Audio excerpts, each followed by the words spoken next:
Good morning, everyone. Welcome to today's Exploring by the Seat of Your Pants Hangout. My name is Joe Grabowski, and I will be your host for today. For those who are new to Exploring by the Seat of Your Pants, we are all about bringing science, adventure, exploration, and conservation live into classrooms through virtual speakers and virtual field trips. We've been doing this since 2015 and have run well over 1,000 these live events for classrooms. So this month, our theme is ocean plastics. We're taking a deep dive into the issue. Many of you may know that we're dumping up to 8 million tons of plastic into our oceans each year. So that's the equivalent of about a dump truck every minute of plastics. So you can see why it's a serious issue, and it's a global issue. So all month long, we've been connecting with different scientists and explorers from around the world who are studying the issue, raising awareness, but also looking for solutions that we can implement both at home and in our classrooms. So before we meet Jennifer today, who is our guest, I want to give a shout out to the classrooms who are starting to tune in on YouTube. Don't forget you can get in on the live action. Use the chat bar on the right, send us in some questions, and we'll work those in. And any classroom, take some pictures, post them to Twitter, hashtag exploring by the seat. We love to see pictures of classrooms in action. All right. So we have Jennifer Lavers joining us today. She's a marine biologist at the Institute for Marine and Antarctic Studies in Tasmania, Australia. Her research focuses on marine plastic pollution, including the chemicals that are associated with those plastics. So she uses seabirds as her sentinels, her spies, as they crisscross the ocean searching for food and accidentally ingesting plastics. So by studying what those birds eat, she can learn a lot about the health of our oceans. So Jennifer, thank you so much for joining us live today. I know you had to stay up a little bit later for us, but we're so excited to have you joining us. Thank you so much for having me. Yes, it is quite late here, but it's all in the name of science. All right, awesome. Well, Jennifer, you have a pretty awesome job. You're like a detective yourself, going out in the field, researching, studying, learning all about the extent of the problem. So we're excited to learn a little bit about your research. I am very lucky to travel the world doing what I do, and even more lucky to get to share it with everyone who's watching today and around the world. All right, awesome. Well, Jennifer, when you're ready, go ahead and share your screen, and yeah, we're looking forward to it. Okay, everyone, let's get started. I'm just going to share my screen with you. Hopefully you can start to all see me moving around here. Just give me a shout out if you can't see what's up on my screen right now. You should be able to see my name and a bit of a plan on the kind of the journey that I hope to take you all on today over the next kind of 20 minutes or so. So my plan is to show you a little bit about, first of all, who I am and why I'm up on the screen. So a little bit about me, and a little bit also about where in the world is this place called Tasmania, which is where I'm currently based. It's a place that I actually knew very little about before I moved here and started my life here. So I like to share a little bit about the beauty and the wonder that is Tasmania. And then, as Joe suggested, the feature of this month is plastic pollution, and that is the feature of my research. So it's really great for me to be able to share a little bit about what I do every day, day in and day out for my job, which is all about plastic in the ocean. And looping into that is this story of seabirds and how seabirds can actually be CIA agents, little spies in the sky, my eyes, my ears. They can tell me a bit about what's going on out there in the big blue ocean, far beyond where scientists can often get to. So how is it that seabirds do this? And what is it that I, as a scientist, can get from them that's useful for us back home in our cities? So let's start out with this. Let's figure out what's going on. So who am I? So my name is Jennifer, and I'm a marine biologist, and it's one of these exciting, cool jobs. Everyone assumes that if you're a marine biologist, you must work on dolphins, but I don't actually work on dolphins ever. I work on seabirds, but I do get to go to some pretty exotic places where dolphins also live, including remote tropical islands. But I didn't start off there. I started off in Canada, where it's cold and it's snowing, and I know that some of you are actually in places where it might be cold and snowing very soon. So I feel your pain.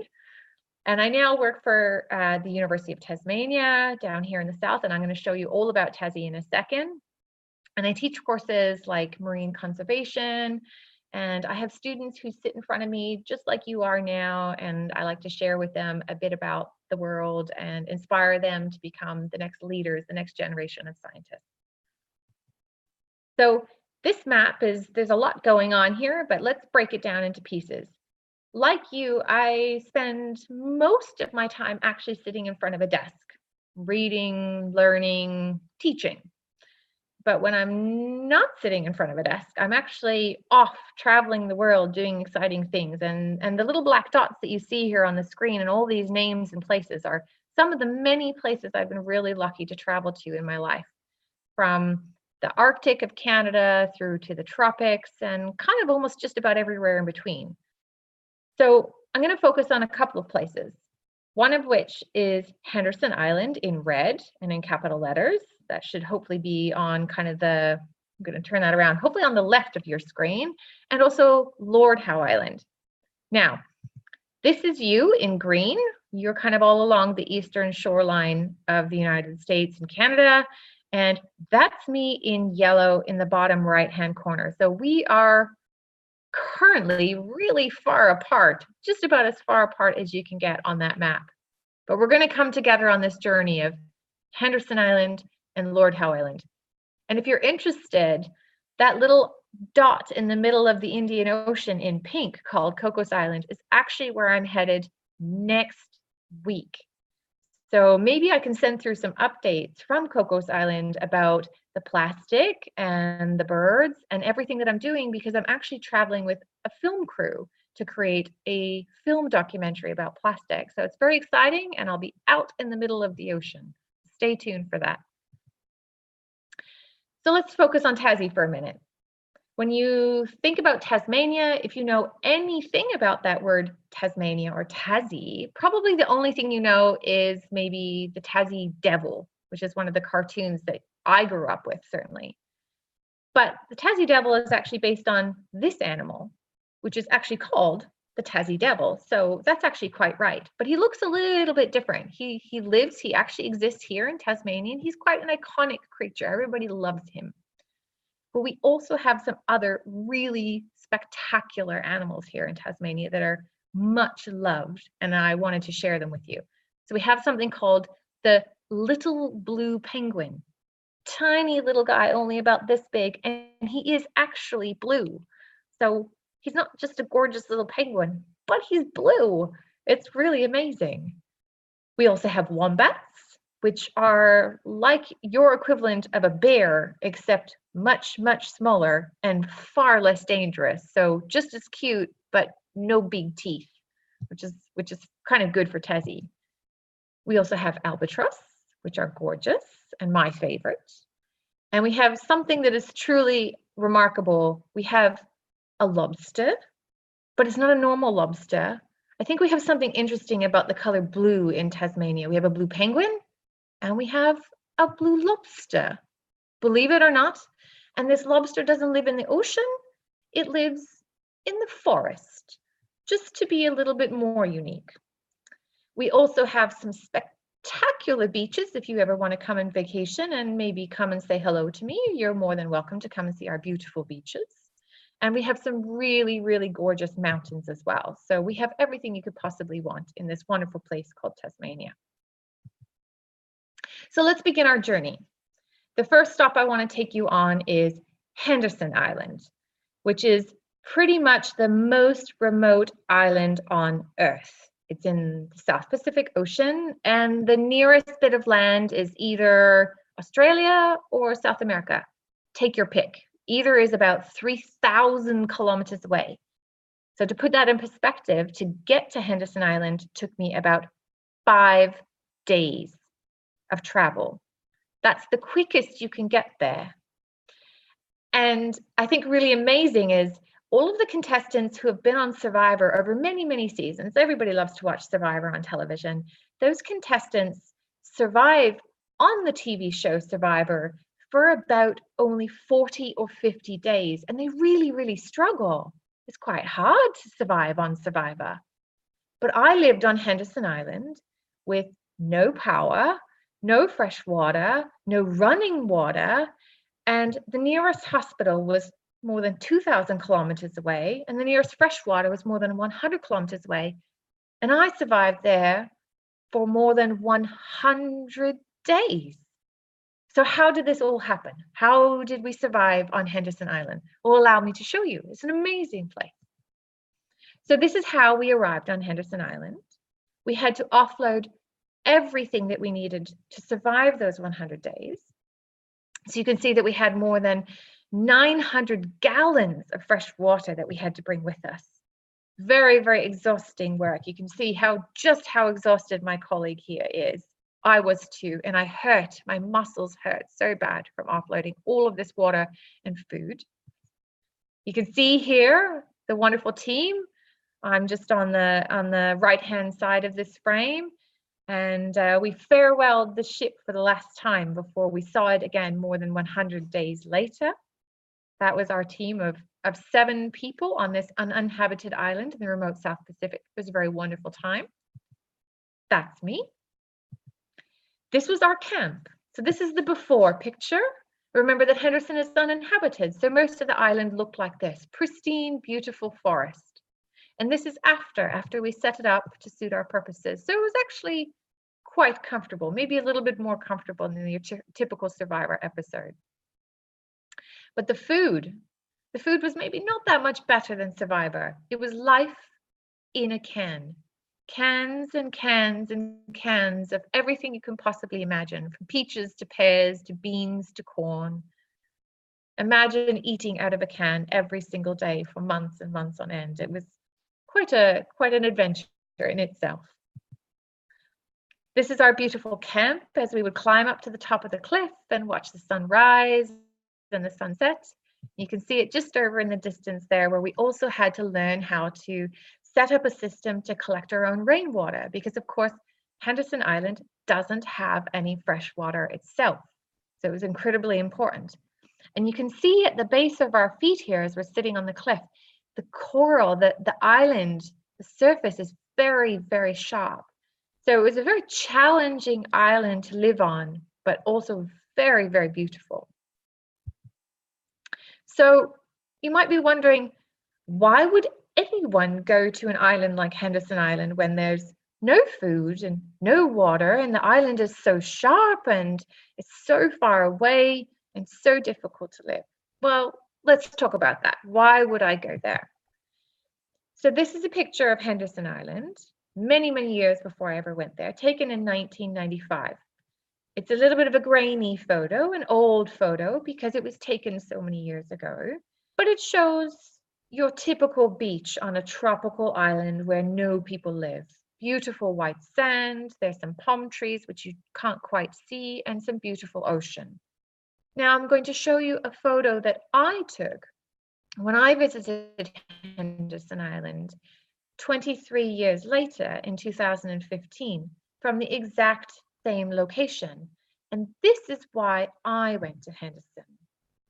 So you can see that there is a really significant accumulation of plastic on Henderson that is the focus of my research. So it's things like fishing nets and fishing floats that have washed up on the beach of this island where no people live from all of the activities that are happening out there in the big blue in the ocean.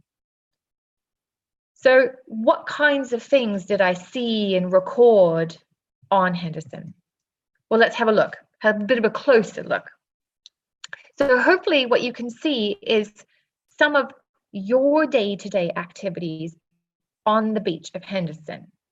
So in the top row, it's something pretty familiar to all of us. It's plastic toothbrushes. So here in Australia alone, we use around 30 to 35 million plastic toothbrushes every single year. And there's a really quick and easy solution to that, and it's called a bamboo toothbrush. They cost very little dollars, $1 or $2 or maybe $3, and are a much more sustainable way of brushing our teeth. And it's something that I've been using for many years. So I always encourage people to make the switch to bamboo. In the middle panel is single-use cutlery, so things when you would maybe be eating your lunch or going to a local cafe. And so certainly it's not something you expect to find on one of the most remote beaches of the island, is knives and plastic forks and plastic spoons. And on the bottom one is lots of items that you might find in a bathroom, in your bathroom, in fact, if you go home today. So it's razors that your father might use to shave his face, and all of these kinds of day-to-day items. And so I think islands like Henderson can teach us a lesson about the types of products that we use each day, whether or not we actually need them, and if we do need them, how best to dispose of them or find an alternative product. Now, all of this plastic on Henderson's beaches does unfortunately have some really significant impacts on the wildlife. And so while these photos on the left-hand side look really cute, look at these crabs that have learned to live inside of plastic containers. The one at the very bottom in the brown is actually a pot plant that he's living inside. It's initially quite cute. It's obviously not a natural way for these animals to live and can potentially be a little bit dangerous for them. So this is all the more reason for us to not use these items in the first place if we can, and certainly to prevent them from getting into the ocean by doing things like beach cleanup. So you can maybe adopt your local beach. We'll talk about that in a second. So the second stop on our journey is a little bit closer to my home. It's a place called Lord Howe Island. And I've been really lucky to be going there for more than a decade. So every year for the last 12 years, I go to Lord Howe Island, which you can see in the middle panel there. Very, very beautiful, beautiful turquoise water. And the reason is in that bottom panel there, you can see those birds flying around everywhere. The birds are like my CIA agents. They're my eyes and my ears. As they're flying around on the ocean, they're collecting samples and they're collecting data for me. So what are they doing exactly? Well, when the birds go out over the open ocean, they recognize anything floating on the surface as potential food. They don't know that plastic is not food. And so they accidentally pick it up and they bring it back. And you can see in the middle panel there, that beautiful albatross is feeding its chick via a process called regurgitation. It's a little bit yucky, but what it essentially means is I can follow these birds through time. I can monitor them and I can look at what they're eating, how much, and whether plastic is part of the problem. And in doing so, it tells me whether or not the plastic is coming from the ocean and whether or not there's more plastic now in the ocean than there was 10 years ago or not. Hopefully not. So what are we finding on Lord Howe Island? Well, this is a photo, and I apologize, it's maybe a little bit graphic, but this is essentially what we're seeing, is that the birds don't realize that plastic is not food, and their bellies are literally full of plastic. So those are my hands there next to one of the seabirds' stomachs. And sometimes these birds contain more than 100 pieces of plastic. So again, it's a really great opportunity to think about the types of plastic you use each day and whether or not there's opportunities for you, your family, maybe even your school to find alternative products. A really great one for schools is they now have highlighters for when you're doing marking in your books that are actually made of just pencils, just wood, no plastic. So that's a great one for schools to look into investing in. So we've gone on a bit of a journey to a couple of locations. We've seen plastic on beaches and plastic in birds. What can you do as students and teachers and to show your families? What can you do to help? Well, there's certainly at least 3 things you can do starting right now, today, and they're free, essentially. So if you don't already know, there's something called a plastic microbead. It's a tiny little scrubber that's found in things like face scrubs or body wash. And if the product is quite colorful, it often is containing plastic microbeads rather than natural products. And so a really quick way to make a big difference to the ocean is to avoid these products that have the colorful plastic microbeads, and instead look for ones like in the top left corner that have maybe apricot shells or cocoa beans or salt scrub or anything like that that you can use in your home, in your day-to-day lives, that doesn't cause any harm to the ocean, because these teeny tiny little particles are perfectly bite-sized for things like fish and krill and other marine creatures that are very tiny. So we need to keep them from getting into the ocean. Another thing that I really commonly find in marine wildlife, either they've eaten it or like some of these photos show, they become entangled. Some of these images actually came from Florida, and I know that one of the schools who's listening today is from Florida, is balloons. And so this is something that I think we can all commit to, for example, blowing bubbles, not balloons. So here's a whole range of examples of things that you can do to celebrate your next birthday, or maybe a graduation, or really just about anything. You can light a candle, you can get some chalk and write on your street. And again, you can blow some beautiful bubbles, which is just as lovely a nice way to celebrate and doesn't cause seabirds or turtles any harm. Finally, I really suggest that whether you live near a beach, or maybe it's your street corner or a river, or even the local park at your school, you can adopt that area and make it yours, and go and do a regular cleanup. And you can even, if you feel really inspired, maybe if math or science is your thing, you can actually collect that data and record it. And there's some wonderful databases that I can share with you where you can collect that data over time on the number of drink bottles or plastic bags, and you can upload that data to an international database that will help share with the world what you've collected and how that compares with other locations. They've actually had some fantastic competitions between neighboring schools where they've seen which school can clean more area of a beach or can find more rubbish on their local playground, and schools can get access to each other's data. And so if there's any teachers or students who would like information about where those databases are and how to get access to that information, I can certainly provide it. But the key here is to not be afraid to adopt your local street, your local park, your local beach, and get involved, because it's up to all of us. So I just want to thank everyone for sitting in and open the floor to any questions from the students. I'm happy to entertain.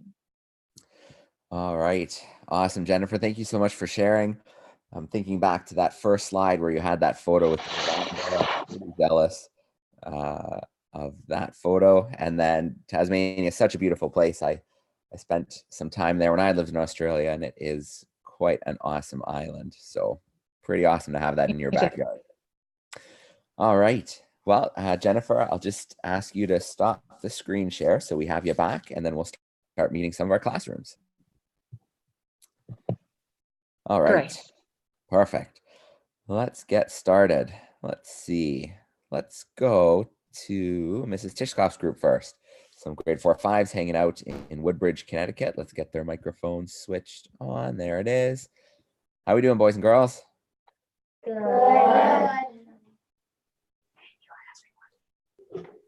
So how do you become a successful scientist? That's a really great question. It's probably a little bit of a tough question to answer. I think maybe being really brave, because going to all these remote islands, sometimes with polar bears, sometimes with sharks, sometimes with no water, it requires a little bit of courage, and maybe not everyone is willing to do that.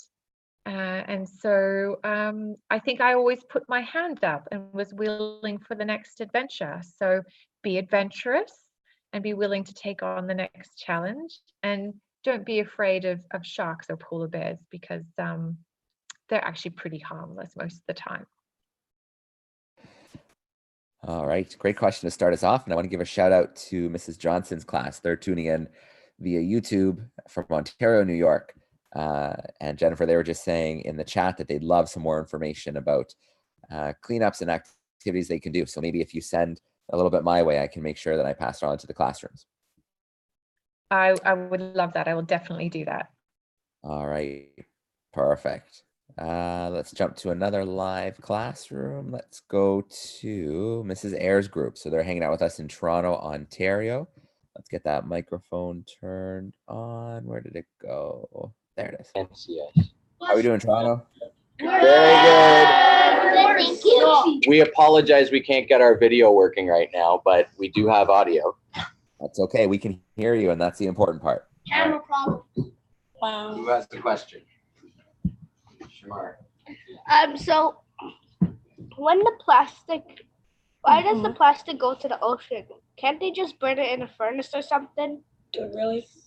The plastic. Very good question. So plastic gets into the ocean in a range of ways. Around the world, the statistic is that about 80% of the plastic in the ocean came from land. And so I think whenever I hear that, I think really happy thoughts. Why? Because that basically means that we can actually do something about that 80%, because it's coming from land where we all live and work and do things. It means we can actually do something. So it's a range of things. So sometimes it's littering on beaches.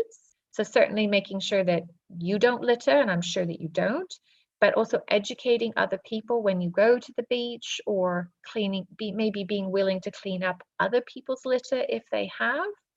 But also sometimes it's things like spills. So here in Australia, for example, when I have my garbage truck or my dump truck come by my street, sometimes when the truck is emptying the bins, they don't empty it correctly, or maybe we don't have bears here, but maybe a possum. You might have raccoons, or a bear might tip it over. And so all of those problems allow rubbish to get into the storm drain and then into the river, and all rivers flow out into the ocean. So those are a couple of ways that plastic is getting from land into the ocean. All right.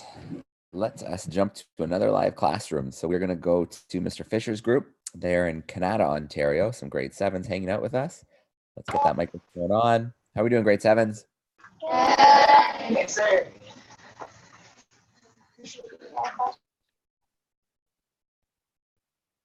Who's got a question? Okay, the computer broke. I don't know. No. Can you guys still hear us? Can you hear us now? Yeah. Oh, no, I can't hear you. Hi, we can't hear you. Oh, I think I don't know what's going on. I don't know. might be having some Hear technical. us too. We can't hear. All right. Well, we'll give Mr. Fisher a second to try and sort things out. And I'll Sure. send him a message in the chat, see if I can help him. But for now, let's go to Mrs. Deer's group. So they're in Chesapeake, Virginia. Some grade 7s hanging out with us as well. Let's get that microphone on. How are we doing, Virginia? What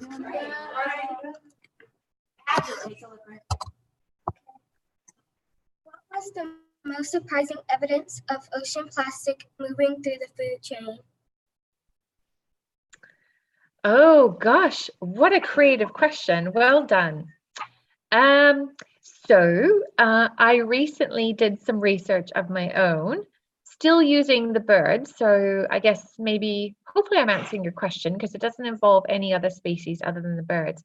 But what I found, which was really amazing, hopefully you agree, is that when birds ingest plastic, that plastic can actually contribute to things like diabetes. diabetes. Who knew that plastic could contribute to diabetes? So what that essentially means is that not all of the problems associated with plastic are actually things that we can see with our eyes.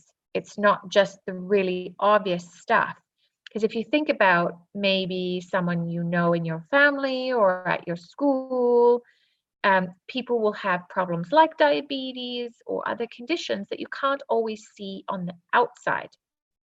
But as humans, I could say to you, oh, I don't feel very well, you know, my arm hurts, or I have pain in my chest. But the birds or turtles or dolphins, they cannot tell us this. They don't speak English. So it was really amazing to do this research with the birds and to try and figure out a way to kind of ask them this question, are you okay? And of course, I couldn't actually talk to them. I had to collect data, numbers. But what that data and those numbers told me was that even though I can't see it, they're not actually okay. So I don't know if that answers your question, but I hope you find it just as fascinating as I did. All right, I'm going to jump to our YouTube and take a question from there. So Mrs. Johnson's class from New York has sent in a few questions, and I'm going to weave two of them together. So the first one is, when you're out on the islands, do you tag the birds? And the second one is, how much plastic do you think you collect each year? So when I'm out on the islands, I definitely do tag the birds. That's really useful because it allows me to maybe catch a baby bird and put a numbered tag on its leg, and then I can let it go and I can wait a couple of years for it to come back. And then I can look at things like really important questions like birds that have eaten plastic and birds that didn't eat any plastic. Do I see a difference between those birds? For example, if a bird that did eat plastic, maybe do I never see that bird again because the plastic harmed it in some way? Whereas the birds that I tagged, when I know that they didn't eat plastic, are those the birds that I see coming back time and time again? So I definitely do tagging. And I forget the second part of your question. Can you remind me? Yeah, the second part was, how much plastic do you think you collect in a year? Oh gosh. So from the birds, that's a two-part question. From the birds, I'd say on average per bird, I collect maybe about 30 pieces of plastic, small plastics about the size of a bottle cap. I'll say that's a bit hard to say only, because 30 pieces of plastic per bird is actually, that's quite a lot. It's a bit sad. On beaches, however, we are talking huge numbers. So on one beach, on one of my surveys, we counted more than 20,000 pieces of plastic in a couple of days. So the numbers are sometimes huge. It's all the more reason for us to do beach cleanups and to remove plastic from our lives wherever we can as quickly as possible. Absolutely. So I want to check in. Mr. Fisher's class, or Mr. Fisher's class came back in. Did you guys have better luck? Can you hear us? I think so. Can you hear us? All right, victory. All right. All right, go ahead if you guys have a question. Yeah, go ahead, Chris. My question is, what degree in university do you get to be a marine biologist? Aha, great question. So I went to a university, both universities that I studied at were in Canada, and I did a degree in biology or marine biology. So anything in that field will lead you down a career path that can maybe take you to do something along the lines of what I do. So if you love the ocean or islands or birds, anything in kind of marine biology or ecology is absolutely perfect. And I just encourage you, when you're looking for jobs or you're thinking about careers, just to be really brave. Often when I was looking at jobs online or I was thinking about what to do next, I would read something and I would think, oh, I don't actually know if I'm going to like that. But then when I actually went and did it, I often did. And so be brave, try something new. You just don't know. Okay, awesome advice. Mrs. McLaughlin's class, we're going to head over your way. It's grade 5, 6s hanging out there with us in St. Catharines, Ontario. Let's get that microphone turned on. How are we doing, St. Catharines? Great. Can you hear us? We gotcha, yeah. Perfect. Yep. Anika, you have a question? Out of all the beaches you've been to everywhere in the world, what's been the most polluted? Oh, okay. So I think it's a tied first and second place. One is Henderson Island, which I showed you the photo of.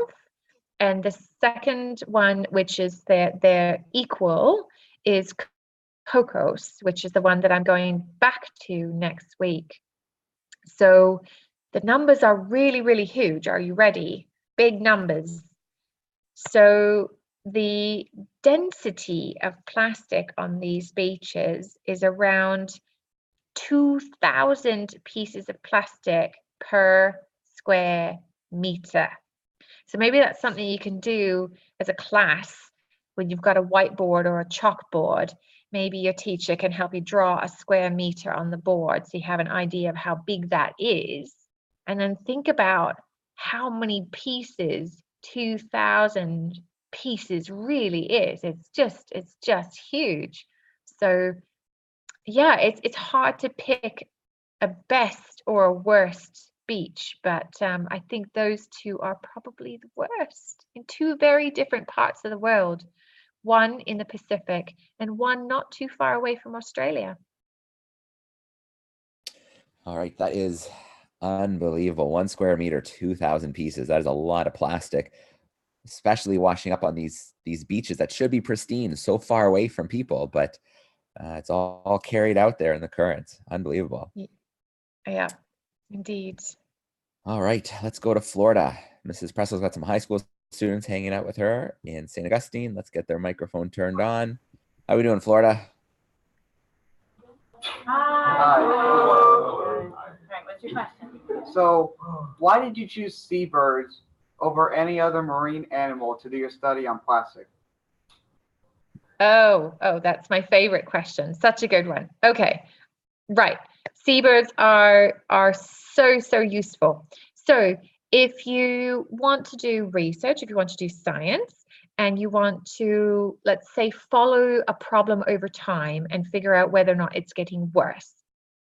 Let's say you want to catch a tuna or a dolphin, and you want to see if that dolphin is maybe getting a little bit sicker over a couple of years related to plastic or even climate change or anything like that. You could probably catch that dolphin or that tuna once.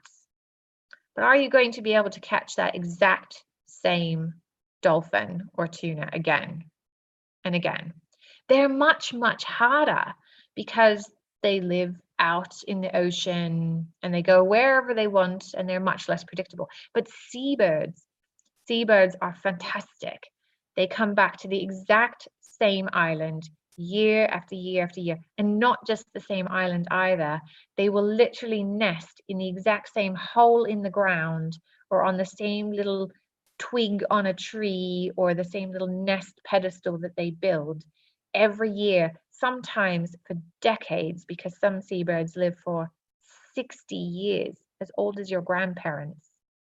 And so if you want to study whether or not a problem, an environmental problem, is getting better or worse, seabirds, they're perfect, absolutely perfect. They allow you to study them in more detail over time. And you can actually get to know them almost individually by personality, because you can put a numbered band on them and you know that that bird belongs on that nest, and you know that that one's really grumpy and that one's really friendly. And so it can actually be quite rewarding as well. So if you're thinking about science in the future, seabirds, I recommend them. All right. Well, you've sold me. I'm convinced. I think they sound perfect species to be studying. Indeed, they are. Let's try and squeeze in one or two more questions. So I'm going to jump to our group in Toronto, Mrs. Ayers' group, and see if they have a follow-up question. No.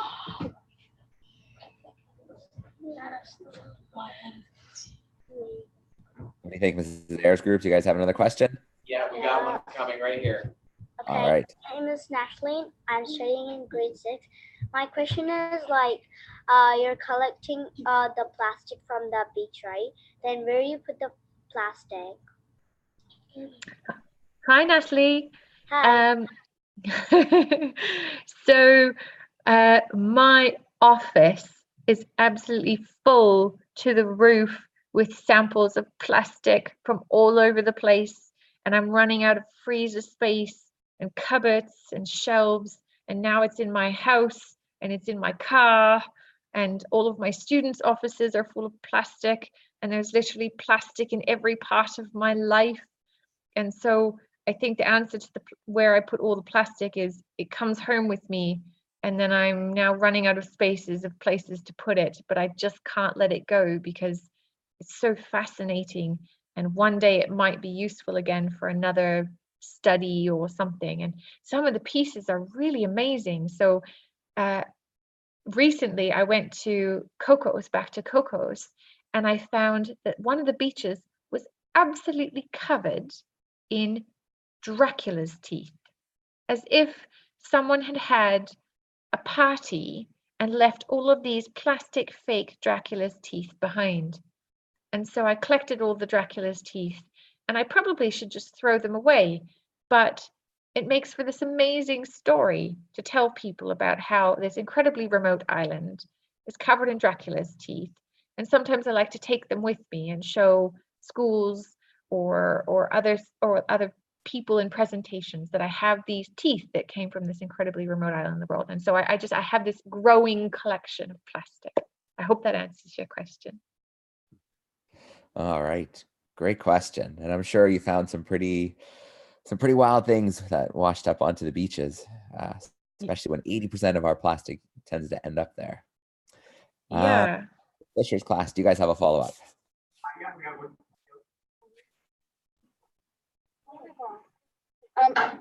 Do birds, the little birds, does their parents like vomit up plastic into their mouths? Like, That is, eat them? yeah, that is precisely what happens. Very well, very good. So the adult birds are flying out over the open ocean. They are flying hundreds and hundreds of kilometers, and there's plastic floating on the surface. And they don't realize that plastic is not food, because sometimes the plastic has maybe like fish eggs or algae growing on it. And so it smells really delicious. It smells like the ocean.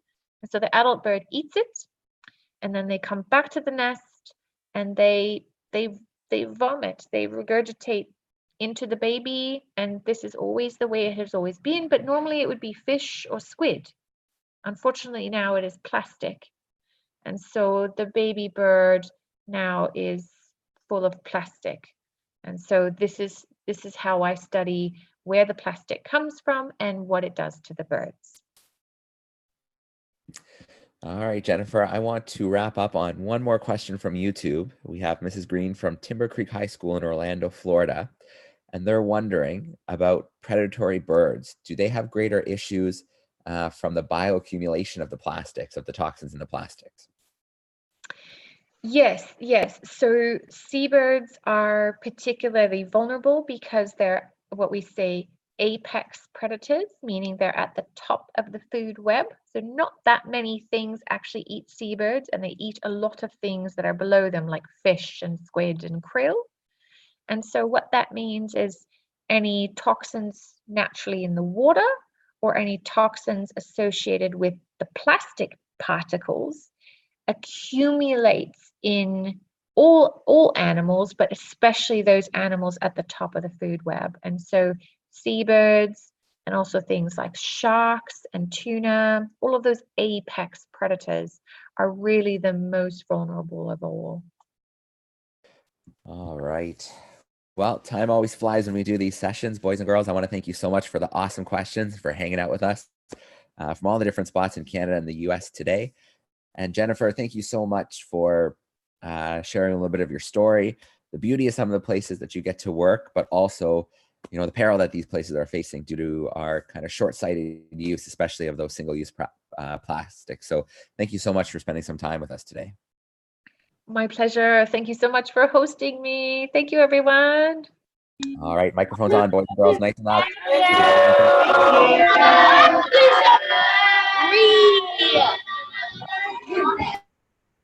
All right, once again, thanks everyone for hanging out. Jennifer, thank you so much. We look forward to following your work on your next expedition, so I'll send you a message about that.